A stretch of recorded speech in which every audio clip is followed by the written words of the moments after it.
बिस्मिल्लाहिर्रहमानिर्रहीम वहुम यनअउन अन्हु व यनअउन अन्हु व इन युहलिकून इल्ला अंफुसहुम व मा यशउरून।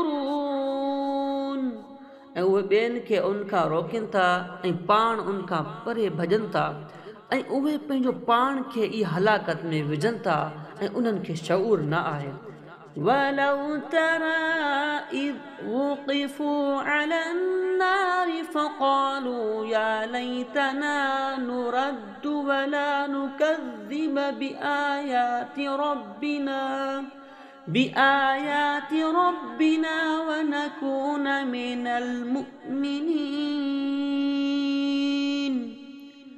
ऐं जेकॾहिं अवां ॾिसो जॾहिं उन्हनि खे बाह ते बीहारियो वेंदो पोइ ही चवंदा ए काश जो असांखे वापसि मोकिलियो वञे ऐं असां पंहिंजे रब जी आयतनि खे कूड़ो न चऊं ऐं मुसलमान थी वञूं। बल बदा लहुम मा कानू युख़्फ़ून मिन क़ब्ल वलौ रुद्दू लआदू लिमा नुहू अन्हु व इन्नहुम लकाज़िबून। बल्कि पहिरियां जेको ही लिकाए रहिया हुआ उहो उन्हनि ते खुली वियो आहे ऐं जेकॾहिं उन्हनि खे मोटायो वञे त बि उहो ई कंदा जंहिंखां उन्हनि खे रोकियो वियो हो ऐं बेशक उहे ज़रूर कूड़ा आहिनि।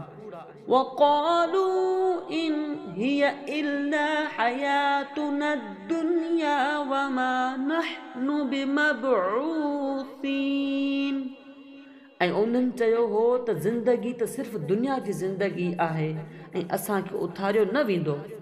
वलौ तरा इज़ वुक़िफ़ू अला रब्बिहिम क़ाल अलैस हाज़ा बिलहक़ क़ालू बला वरब्बिना क़ाल फ़ज़ूक़ुल अज़ाब बिमा कुन्तुम तकफ़ुरून।